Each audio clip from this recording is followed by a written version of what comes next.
What is up, my people? My name is Stifflered, and welcome back to the Cafe, where we talk about tools, tips, and tricks to take your Minecraft creations to the next level. I am doing a special episode today, and in fact, this is the inauguration of, I guess we can call it a new Minecraft podcast for you server owners out there. And I'm on a server right now, which we're going to learn about in just a second. But I wanted to tell you guys that I am super excited about this series. I want to do an interview every week with another server owner so that you guys can learn about what it takes to create a great server and how to succeed and get some ideas and inspiration for what you can do as well. Even if you need a big scary skull in your build somewhere, like what I have there behind me. Today I am on the DareToSurvive server, and we are with the owner of this server. Let's see the man himself right there, Mr. ArZor. Hey. ArZor, how's it going? Hey, how's it going? Going well. Hey, good, man. Good. We're on your server. Yeah, we're here at spawn. Yeah, there we go. So this is where everybody starts off, and they get greeted by this incredibly menacing skull right there. I guess give them a little bit of a fright. Yeah, I guess that kind of sets the tone for your server, right? The server is called DareToSurvive, and yeah, why don't you tell me a little bit about your server? Sure. Yeah, Skull tells you, right off the bat that this is considered or meant to be a harder survival. Kind of give people a little bit more to work for. Mobs are harder. Just, take the easiness out of survival and give it a little bit of a fresh take on things. Yeah, for those who think that survival is easy. Exactly. Who want even more of a challenge. Yeah. Okay, cool. So, yeah, we're at spawn right now, and is there anything else around here that we can see while you tell me a little bit more about how you have made survival more difficult for your players? Not a whole lot, just some very nice basic stuff. As you're walking down, tells you that mobs are a little bit harder. They have some extra abilities. You're going to earn money from killing the mobs, since we do have an economy on here. So you can buy and trade and protect your land. Other than that, you pretty much just walk forward. We have a little bit of some custom music here at spawn if you want to take a listen to that. Pretty important to kind of take away that difficulty slightly, but still not get rid of it completely. You're going to start with some totems of undying, and those are going to become really valuable to you. Yeah, which I have right there. I've got half a stack, which is going to be helpful, I think. Now, we're going to get into some of the more technical details of like running a server and a server community and all your players and everything. But right now, for those of you who are listening, we are just going to take a look at ArZor's server and see some of the features that he has.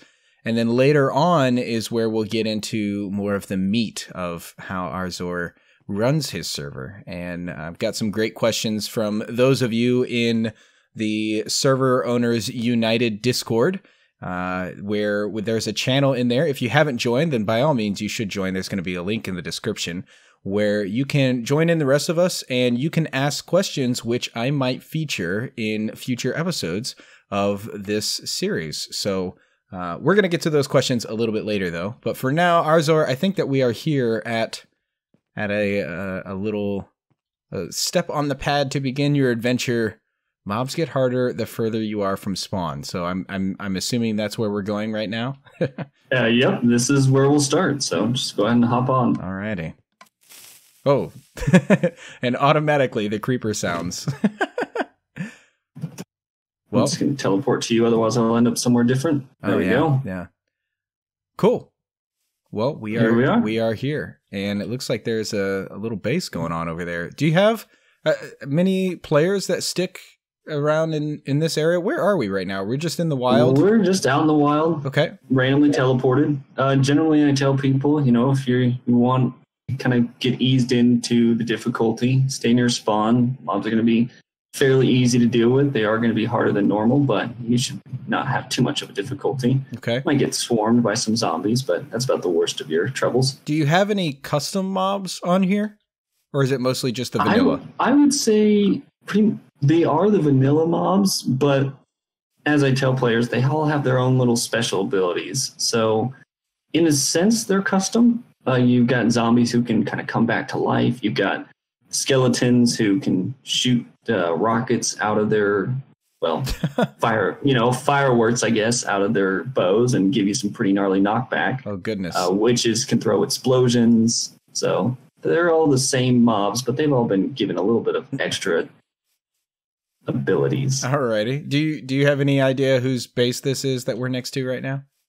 I honestly don't. It's like a fairly recent player. I don't want to show the coordinates where we are right now on my screen by bringing up F3, but how far out from spawn are we right now? And how difficult are the mobs at this point? So the spawn is in a little bit of an island. So to get you actually on some mainland, you're going to go about 500 blocks at least away from that spawn, and within a range of about 1,000 blocks from there. So between 500 and 1,500 is where you're going to start. Okay. Mobs are they'll have levels above their names, so they'll be somewhere around a level 2 to a level 5. Maybe you might even find some level 10s, but that's what you're generally going to find here in this beginning area. And so, would level 1 then be pretty close to vanilla, or would even those be a little bit more even level 1's a little bit more challenging. A little more health. All right. Probably very similar damage, but everything's kicked up just a tad bit. Gotcha. Well, I suppose, I mean, but it is daytime. It is daytime now, so we're safe now. But I am gonna go ahead and grab some wood around here. I don't want to do it too close to that base over there, but I'm going to grab a little bit of wood just so that I can have it in case I need to get underground real fast. Well, why don't you, if you wouldn't mind, maybe tell me a little bit about so there's the mobs, obviously, that are more difficult. What is the objective of your and the the wood falls. Little spice of life. Yeah. Nice. Make it so that we don't have so many ugly floating trees around Hey, here. that's a good idea. I hate floating trees. Hey, that's pretty nice. Yeah, I was just asking, what is the objective? Is it really just mostly about making survival Minecraft more difficult? Or are there any objectives going on? Well, to me, it's really the community. Nobody likes playing by themselves, and so to find like-minded people who maybe played Minecraft for a long time and wanted a little bit more of a challenge, that's really what we're going for here, is to kind of cater to those people where they are like, okay, I've done everything, I've seen everything that Minecraft has to offer, and then they come here and they still love survival. That's kind of what they started with. That's what's near and dear to their heart. But this gives them that same survival aspect, but now kind of goes, okay, here's something new. Let's bump up the difficulty just a little bit. And so, or a whole lot if you want, depending on how far away you go. Gotcha. Now, with this being more difficult, do you have hardcore mode enabled on this? So if you die, then that's the end for you? Or is there any kind of real punishment when you die? So we didn't want to do one life and you're done. That kind of already isn't so much good for community building. So instead, you spawn as much as you want, but that's where the totems come into play. So I didn't want to make it so difficult because you're going to die quite a bit, especially when you're learning, you're figuring out that, wow, these mobs are a lot harder, they've got more health.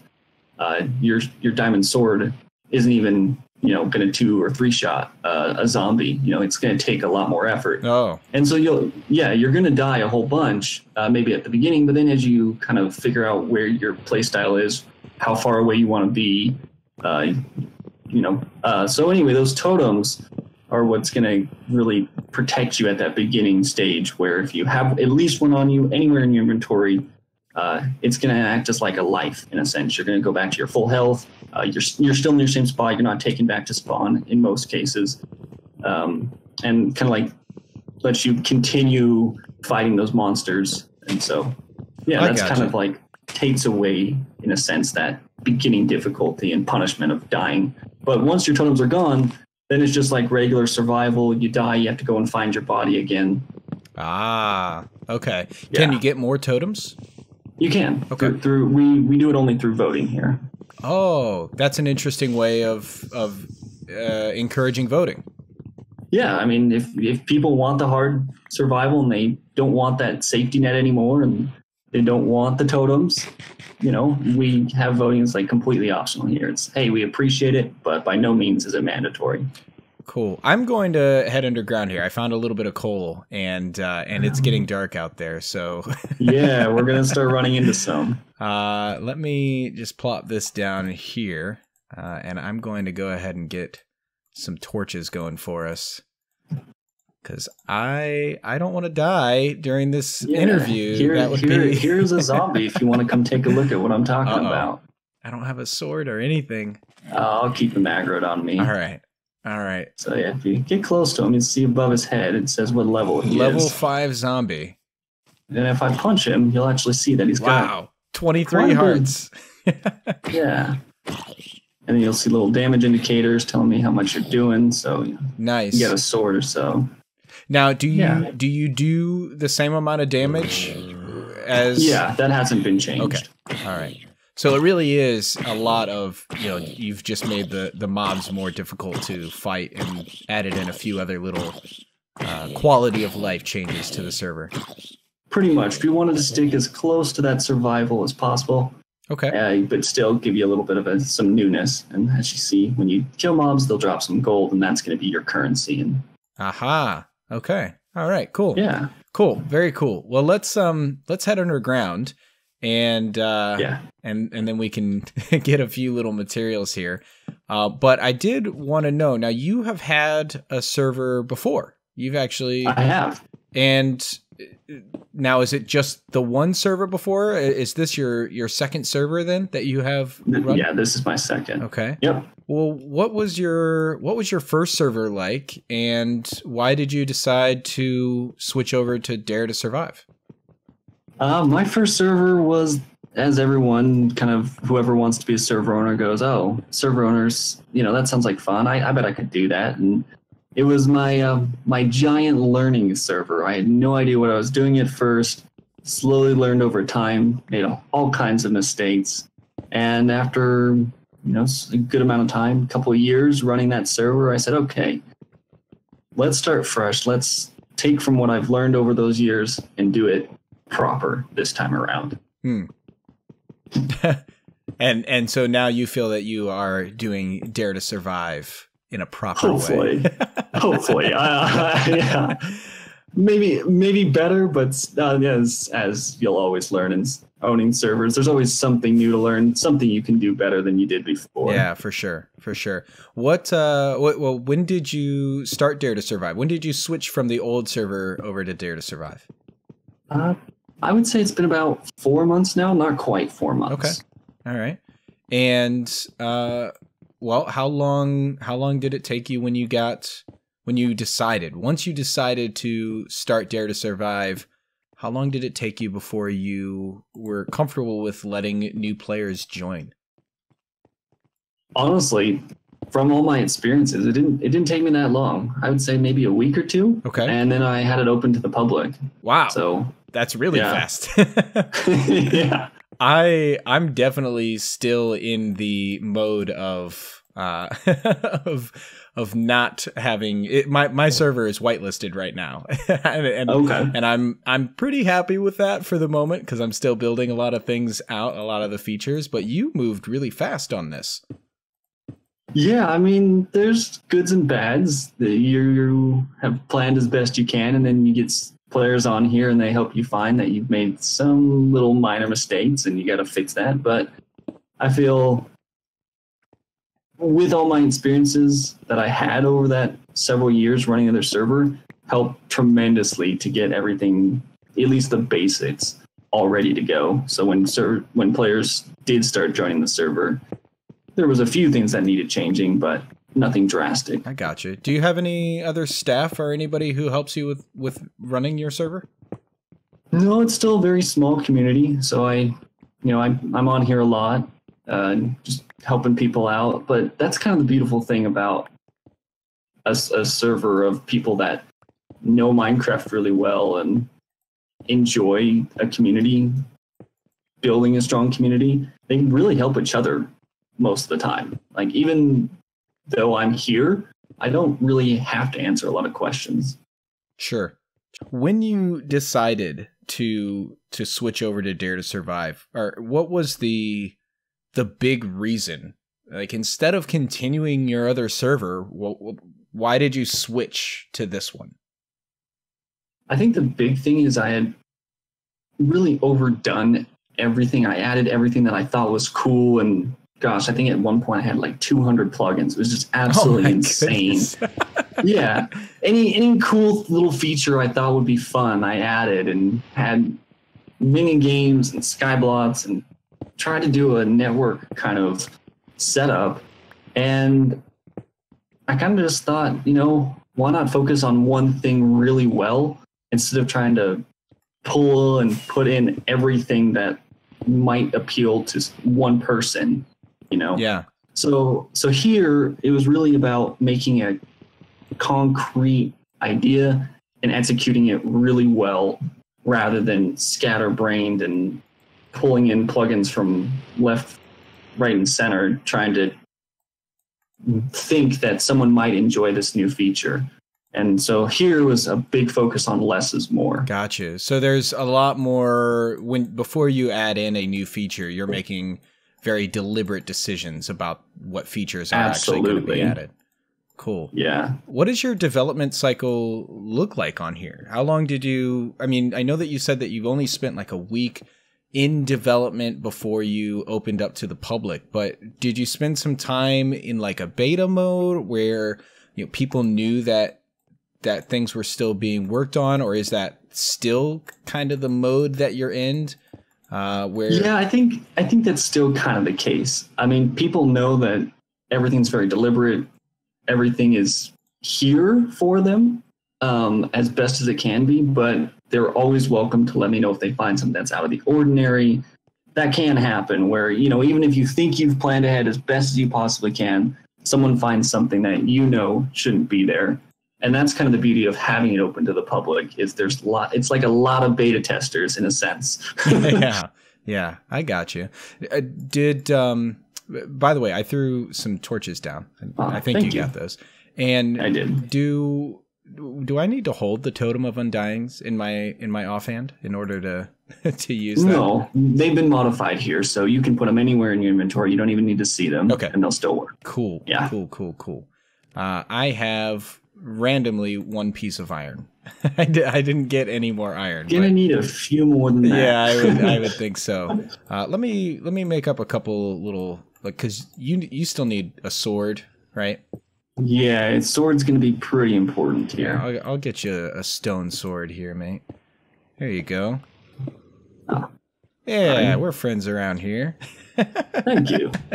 Yeah, man. When I decide to go out adventuring, at least I won't have to punch him down. Yeah, there you go.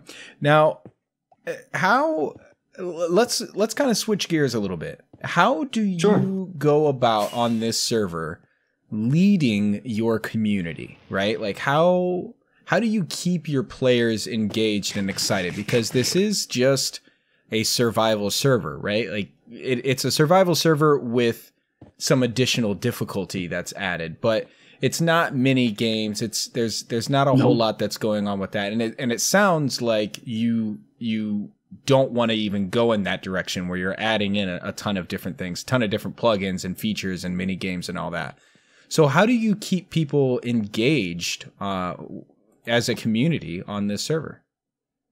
I guess, well, there's a couple of things I've done that maybe some people would find questionable, different than the norm. One thing that I always disliked is if you're on a server and nobody's talking, it's quiet. Maybe some people like the quiet, but generally it's like you play on a multiplayer server to play with other people.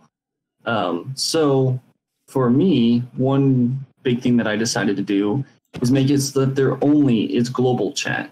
People can only, if they want to talk, everyone can know what they're talking about. And there's something nice about that. Not only is it easier for me in one regard, but it brings together a better sense of community. People are interacting, engaging more. So that was a big thing, is making that decision to only have a global chat. You don't have friends, having a whole side conversation. And then even though there's players on your server, it feels empty. Yeah, sure. Yeah, I've made that decision myself. Right now, we do have a couple of ways that players can have a private conversation, but it's not like group chats, and it's not based on where you are, like in a radius. But I accidentally just hit a wolf. But yeah, it is global chat, and that helps a lot with keeping people having conversations. So yeah, it makes your server feel a little more alive, and that's a big one. The other one is, the mods engage people. You're going to spend some time figuring out the mechanics, figuring out what's the best way to, defeat this mob. And even when you get up to like the really difficult mobs, you get pretty heavily rewarded. Some of the items you can get are much better than your traditional. Oh, well, thank you. I'm now hidden from any mobs. Yep. They're much better. Those items that you can get from killing those much harder mobs reward you with much better gear. So in a sense, there's kind of that constant progression, and that also is very engaging. That I found is people maybe aren't always knowing what their next project is going to be. Sure. And they just want to go out and adventure and kill stuff and explore. And as they're doing that, they're still being engaged by having to fight out these bigger monsters and get better gear and fight even harder ones. And there's always something for people to do. Yeah. That's pretty key. Sure. Cool. That actually leads me to another question. Do you have mobs that are so difficult to fight that it takes multiple players? Oh, yeah. Okay. There's boss mobs on here. And when they spawn, I warn people that this is not a mob you want to take on solo. He will die. Yeah, I got you. Hey, I'm heading through this desert right now. I want to get a little bit further away from spawn, so maybe we can see some other nasty mobs a little bit further down the road here. But I did have another question. This one actually came from one of the users of the Server Owners United Discord channel.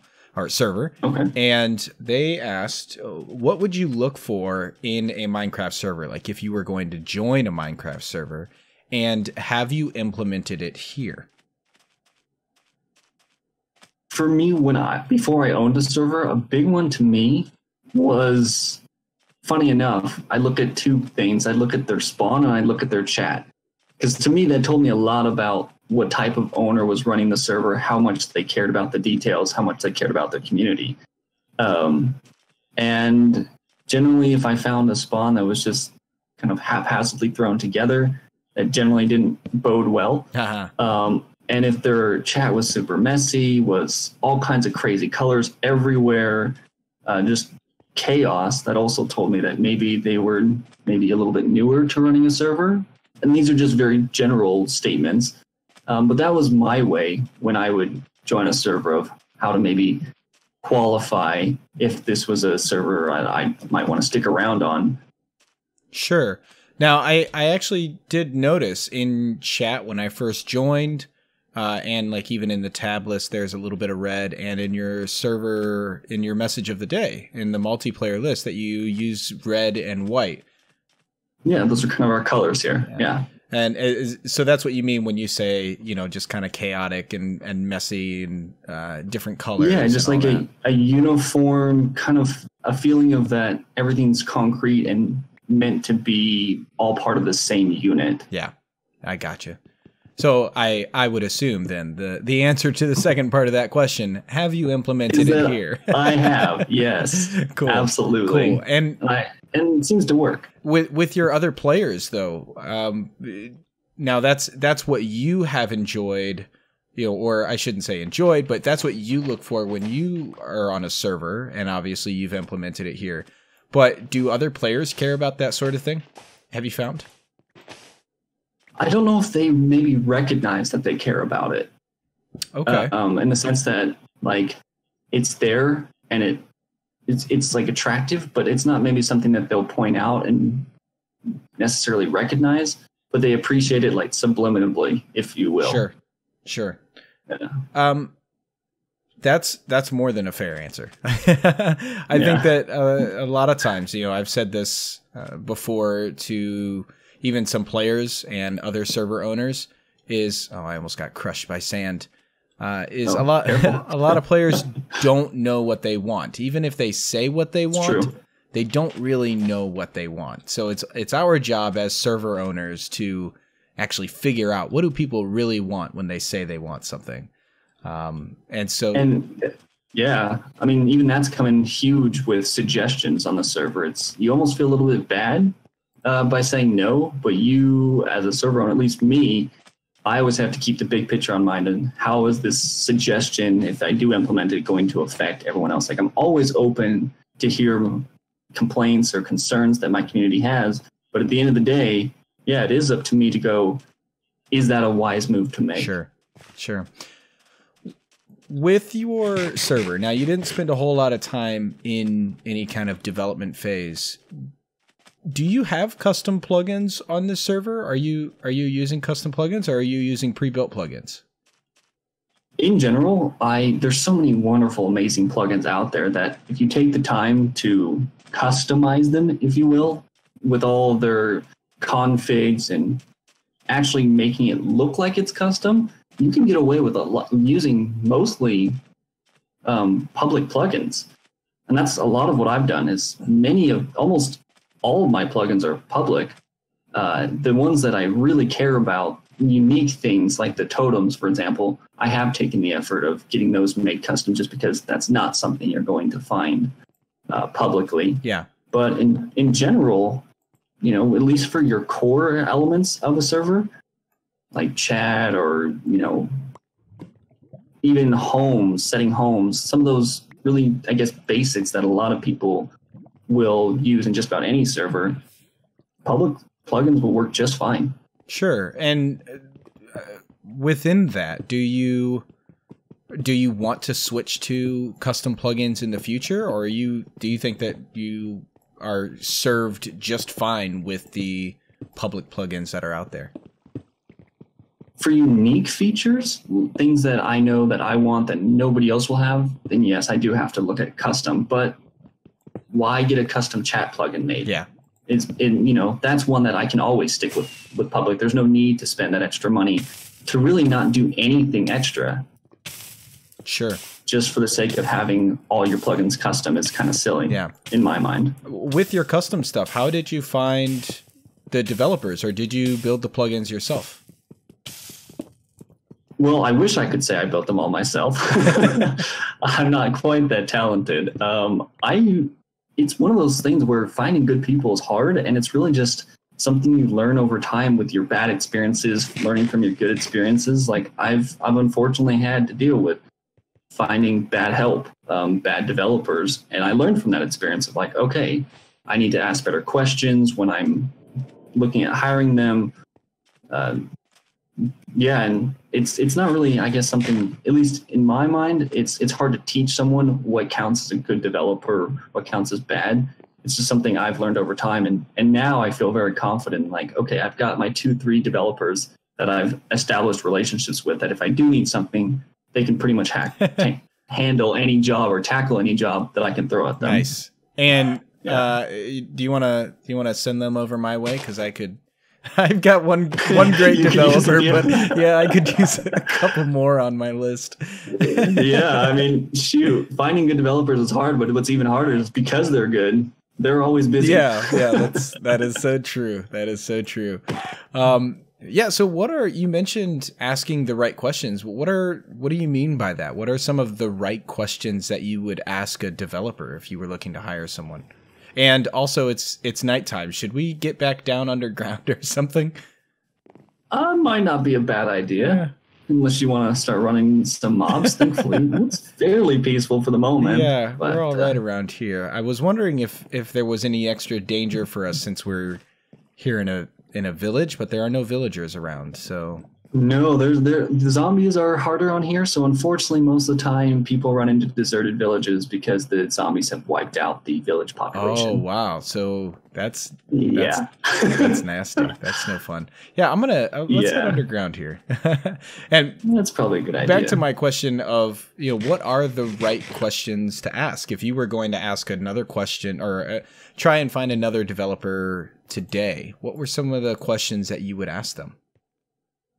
Well, honestly, if I was trying to find another developer for a plugin, one of the big things is before I even ask them any questions, I do my homework.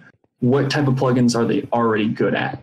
Look at what public plugins they have available. Granted, not all the developers that are good have public available plugins. Like I have one developer who has never released a public plugin and only does private work.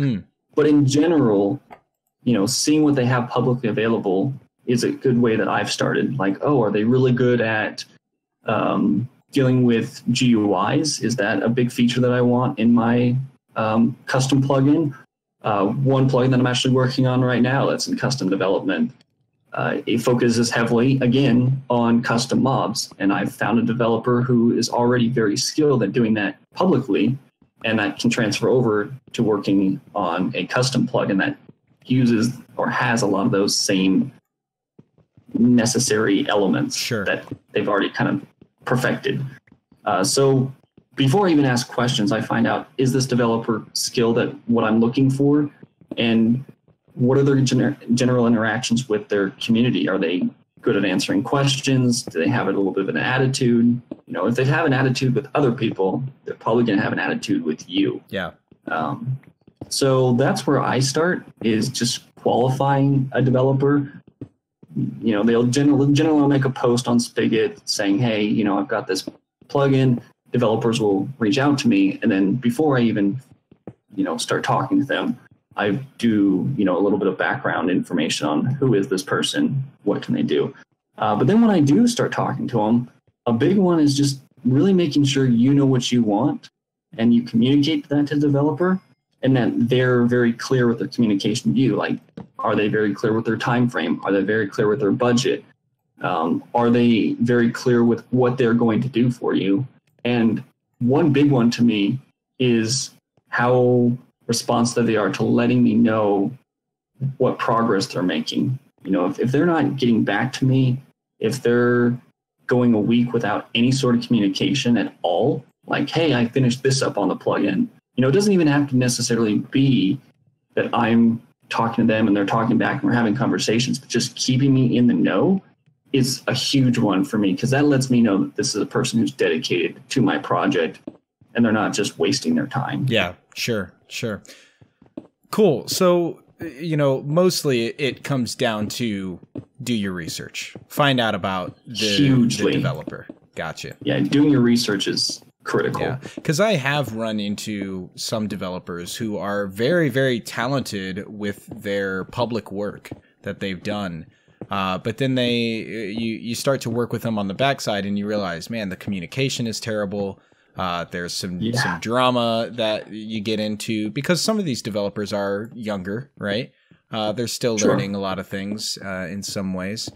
And maybe they don't know how to schedule their time very well, So, I think that you bring up some really good points.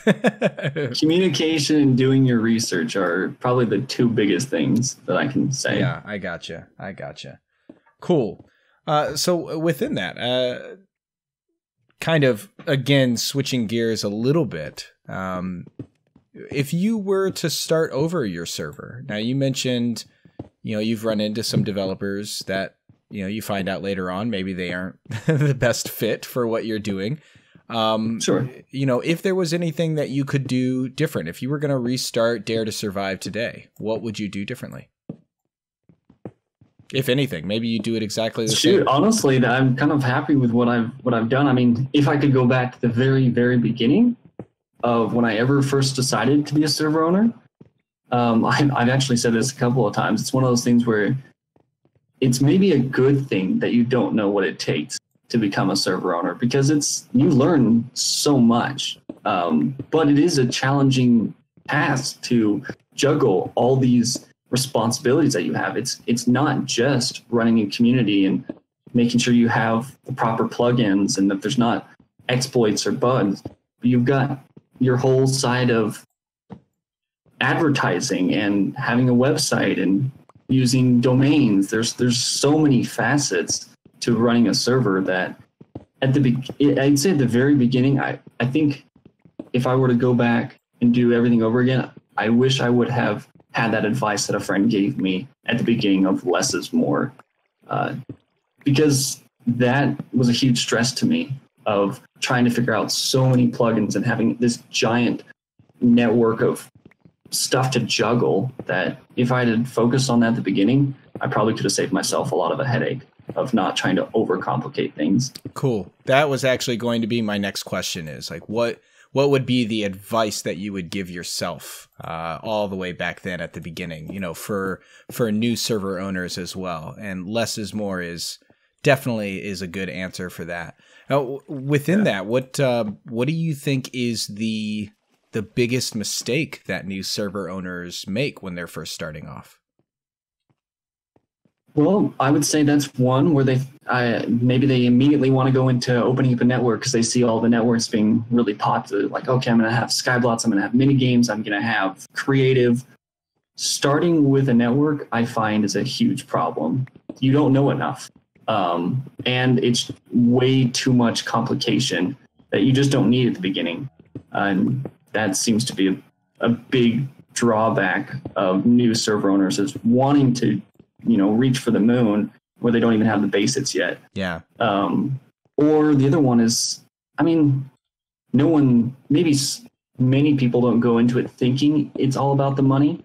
But I find that when I was running my first server, I had a donation page, and even though I told myself it wasn't all about the money, there was still choices and things I made to hopefully encourage people to donate more. And that kind of took away my efforts towards the community. Like, if I was more focused on making money than building a good community, that also hurts, or it definitely hurt my server, and I feel like it hurts others too. Whereas you got to decide where is your heart really? Are you in this to like, hey, I know other servers can make thousands of dollars. Maybe I can make thousands of dollars too. Or this is something you just love to do and you want to have other people enjoy what you enjoy too. Yeah. Do you have a way for people to donate or buy anything for this server now? I don't, actually. Okay, so you're just doing this because you love it. Yeah, exactly. And honestly, it's not that even if I wanted to, it's not like it's hard for me to open up a donation page, but I don't want to take that focus, that I want to drive towards the community and divert it into building donations. Yeah. So it's just a matter of where's my time spent and where's my energy. I got you. No, that's cool. Yeah. That's cool. What would you say to server owners right now who are discouraged with where they are in the development of their server? Maybe it's that they feel they aren't making a lot of money, or they feel that they're just not feeling fulfilled in the development of their server.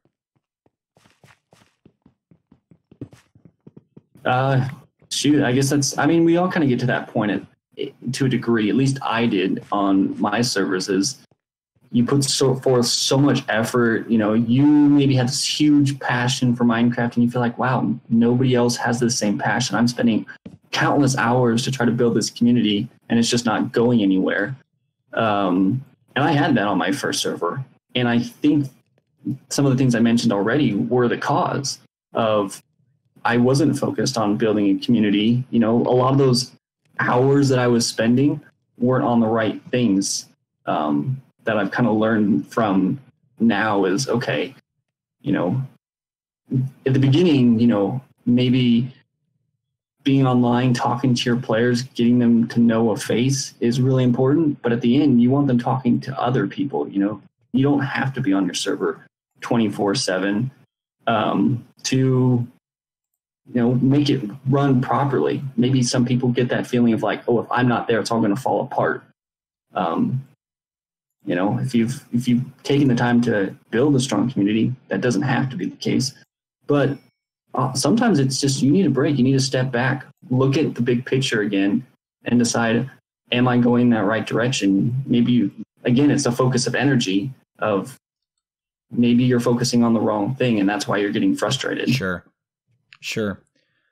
That's cool. That's the really good points there. How would you describe a successful server? Would it be just that the owner gets to a point where they're not frustrated with where they are? Or is there some other way that you would quantify having a successful server? For me, my idea of a successful server is, having that sense of like feeling accomplished with what you've created, and that people enjoy what you've made, and it's done. Now you can play. Yeah. You've built everything. You've got it all to a point where you're like, okay, now I get to enjoy everything I built alongside my community, rather than like, being separate from them at the beginning because you're having to focus on building it. That to me is successful. And like, I don't care necessarily. I mean, it's always nice to have lots of players on my network or on my server, but to me, that's not really what I count as successful. Oh, I have 50 players on. No, it's like that each player that's on loves their time here. Yeah. Would you say that you have succeeded? I'd say I'm getting there. There are still things that I'm always wanting to improve, and learning from my community even now after years of being a server owner. But I'd say I'm much closer to like 100% now than maybe 20% I was when I ran my old server. Yeah. Like, I'm just much more happy running this server because my focus has changed. I gotcha. Cool. Oh, thank you. I've got a few things here for you. If you have got any iron, I could throw it in the furnace, cook it up. I've got 14. All right, I'll take it. We can get a little bit more armor here before we venture out. Some coal if you need. Cool, thank you. And then maybe we can go out and hunt down some mobs, do some fighting here. Now, when a player joins your server, what do you want them to feel? Obviously, like, you have this increased danger, right? And so you want them to know about that increased danger. But to me, whenever I have new players join my server, I want to set a precedent. I want to set a foundation for them where they know that this server is about, that my server is about, relationships with others, having, conversations in chat, that the gameplay is more challenging, but in a slow-paced way, whereas yours might be more fast-paced because you have more danger with the mobs and all that. So what I'm trying to do is drive more with community, conversations, building friendships. I'll give you a small example, is that 2 of my players met on my server back in 2011, and they are still really close friends to this day. And there are other people who have done that same sort of thing through meeting each other on my server. And like, that's been a fun side effect of when players join the server, they are greeted with encouragement to have conversations with other players. So when a player joins your server, what is the precedent? What is the foundation that you want them to feel? What's the thing that you want to catch their attention so that they know, okay, that's what this server is all about? So they can get right in and be a good contributing member to the community. Yeah, shoot. I mean, hopefully I can. I mean, that's always a goal of mine too, is that people are building friendships and relationships here. But that's not something I can start from day one. Mainly, it's when they start, I want to let them know that, hey, welcome to my server. I hope you have a great time here. and we're here to help. There are a lot of very different elements that we have here. You know, you might be a little bit confused at the beginning. Like it's always a little bit of a challenge when you start a new server, because every server is a little bit different than the last one. And so, hey, you know, we're here to help. If you've got questions, feel free to ask.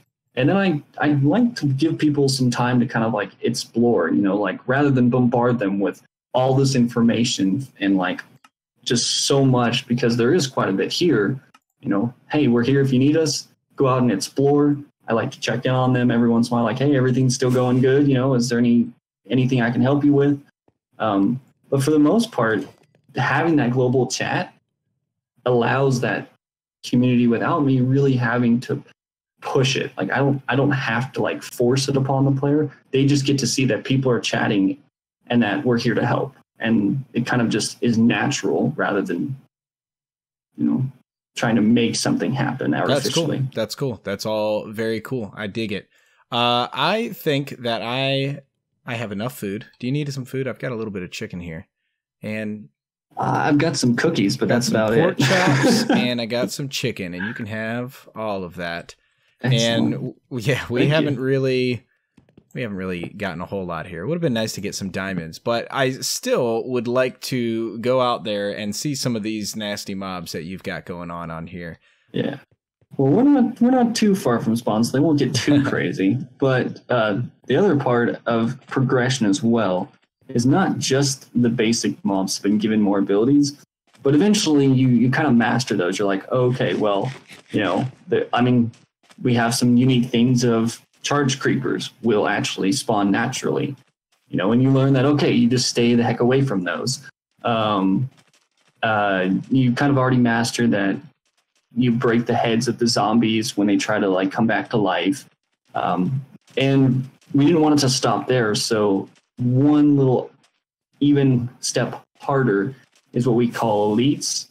And those are actually based off of your armor and your weapons. Okay. They're going to scale their difficulty to you. So every player is going to get a unique mob that's going to spawn based on how prepared they are to face mobs. That's pretty scary. So, you know, yeah. So, I mean, if you're just in no armor, you're actually not going to find any of these elites. They're too advanced to even spawn for a player that's just starting. But, you know, once you start getting some enchantments on maybe your iron armor, or even you start moving up to diamond, enchanted diamond, these elites are going to be much more common. They're still not every mob is an elite, but they're worth your time, because if you do kill them, you know, maybe you have a sharpness 5 iron sword, and instead it'll drop a sharpness 5 looting 2 unbreaking 3 sword. You know, you can get really powerful loot from these monsters. That's really interesting. I think I came on to your server a couple of months ago, and there might have been, oh goodness, was it like a level 350 elite or something that was continually one-hitting me over and over? That thing was terrifying. Yeah. Thankfully, that's been kind of reworked, and now it's not going to happen unless you're ready for it. With the rare exception of if the boss spawns, and then it's just run. If you're not ready to fight the boss, just run. Yeah, gotcha. Hey, so how do you advertise? I know that you do the voting, and I mean, I've heard players coming on and off while we've just been in this chat. Those are the little fireworks sounds that you guys might have been hearing in the background. But how do you get new players, and what do you say in any advertisements or on the voting server, you know, server list websites? What do you say to grab people's attention? Shoot, I think that's what every server owner wants to know, is what's that magical thing that will get them That's players, why I'm asking the question. there is no magical thing, really. I mean, one thing that I mean, okay, if I wanted to spend thousands of dollars, there's probably something I could do. But to me, it's like, this is a Minecraft server. It's to have fun. It's not to, you know, make money off of. I'm not trying to get rich from a Minecraft server. So why would I spend thousands of dollars on advertising? You know, it's not a big deal to me if there's 3, 5, 8 players on my server. I'm not trying to be a 500 player server where maybe they do care about advertising, because That's how they bring new players on. That's how they get donations. That's how they make their money. That's generally where I find people focus so much on advertising, is because they're trying to increase donations and they're trying to make money. But for me, honestly, the one thing that I do, because it's free and actually does drive players, and it sounds kind of silly, is bump your servers on serverless. If they have the ability to bump your server, play around with maybe what timing, it's 3:00 your time. You notice people joining, maybe 5:00. It's free. You can do it every single day, and you can kind of play around with times to figure out, based on the type of community you have, are lots of players joining when you bump it at 3? If so, keep bumping it at 3:00, and if people are continually trickling in, then hey, that's working for you. And that's kind of what I've done, is I've kind of found that sweet spot of where I think, I get the most players joining when I bump it at this time, and it doesn't cost me any money. I can do it every day. And to me, that's just fine. But again, it's slowly trickling in. That's maybe 2-3 new players a day. Yeah, sure. I'm not trying to get hundreds. Yeah. Do you think that there's room for servers that are trying to get hundreds? We've got Hypixel and... Oh, I'm sure. I mean, because you think about it, I feel like people go into being a server owner is because maybe there is that drive of money, but at the same time, Minecraft is a creative community. People have creative ideas. People generally want to start a server because they have some creative idea that they're like, oh, this is the hook. This is what people are going to love, And as long as there's new ideas, there's always call for new servers. Yeah. Hey, real quick, I see a charged creeper over there. Yeah. They will blow up instantly. So the only way to actually take them out is from range. If you try to walk up and whack with the sword, it's not going to be So fun. I would just die instantly. Oh, well, your totem would save you, but it would cost a totem. That's okay. I don't mind right now. I'll show everybody what happens. Does it cause the other creeper, will it cause other mobs to drop heads? Yeah, I mean, there's still the basic vanilla mechanics that we haven't changed. So if you happen to get up next to another creeper, you could try to blow it up next to the other creeper. Ouch. Oh, looks like that wasn't quite effective. Maybe the one creeper went off before the other. I also got nausea off of that. What was that? Yeah, so you'll get some potion effects when things happen. I kind of consider that like flashbang. The nauseas last for a second. Or, if you fall from some distance, you take some fall damage, you get a little bit of slowness as you're recovering. I want to try that out too. So. I want to try that real quick.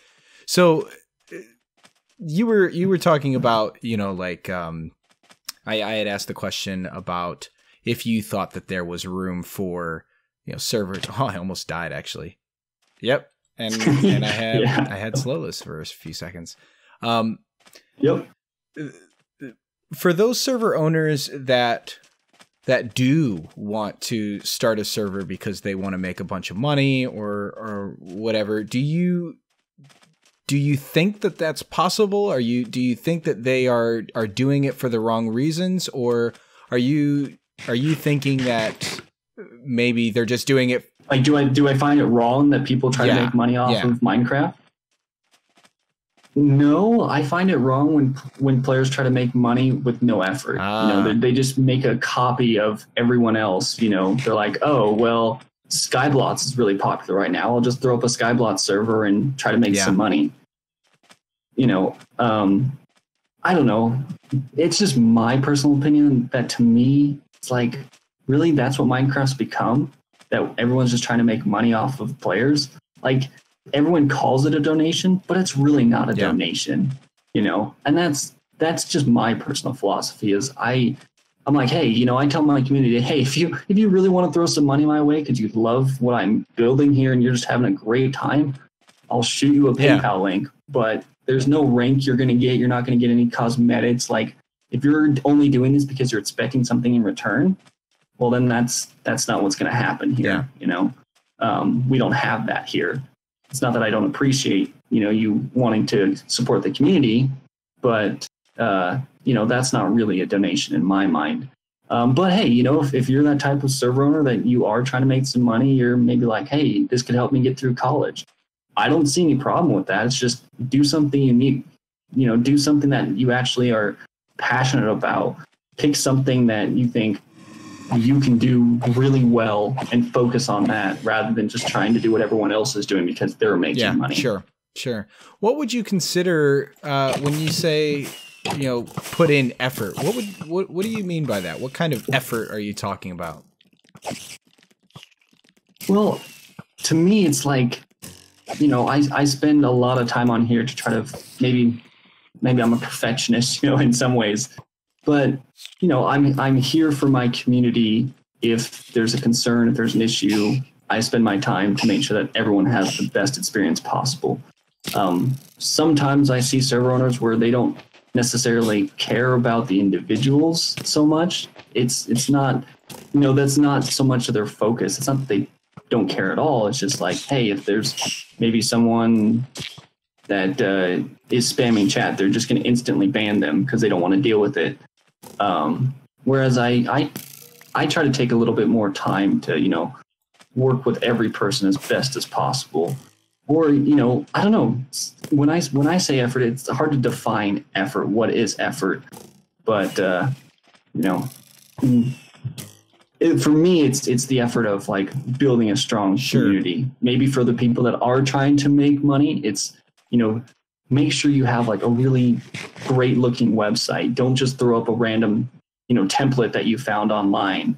Or, if your donations, if you do rely on a donation store, maybe spend a little bit of time to make your donation store look nice rather than just using, the buy crap defaults.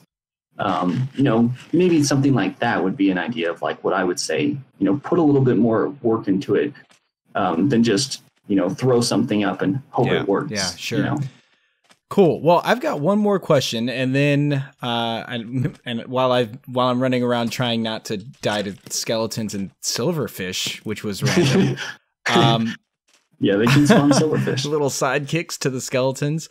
That's exactly. Cool. Well, my last question for you, and this might lead to some other questions, but maybe it won't. Is Minecraft dying? Oh shoot! There's new players joining every day. I find it ridiculous that people think it's dying. Maybe there were some people that got upset with a bad update or two, but shoot, I mean, the amount of players that this community has, I don't see there's any way of it dying anytime soon. Especially when Mojang is so aware of the community, so aware of its players, and shoot. I think of Mojang as like the ultimate server owner in a sense. Like they care so much about their game and wanting their players to have the best possible time. And they're always doing something to, make the game better than it was the day before. Yeah. And that's just incredible to me. Like there's not many games out there that I feel have done that and keep doing it all the time. Like 1.13 is just right around the corner and it looks amazing. Yeah. Yeah. Are you you excited about 1.13? Are you going to be adding it here to DareToSurvive? Oh, for sure. I mean, once every, that's the tricky part when you run a server. Your plugins have to update, the actual server, core has to update, Spigot, so it'll update in time, but no way will it be immediate. Want to make sure nothing breaks. Yeah, that's for sure. That's always scary. Cool. Well, ArZor, it has been a real pleasure, and we got to do some fighting there at the end. I almost died, and you have multiple arrows inside of you, so looking good, man.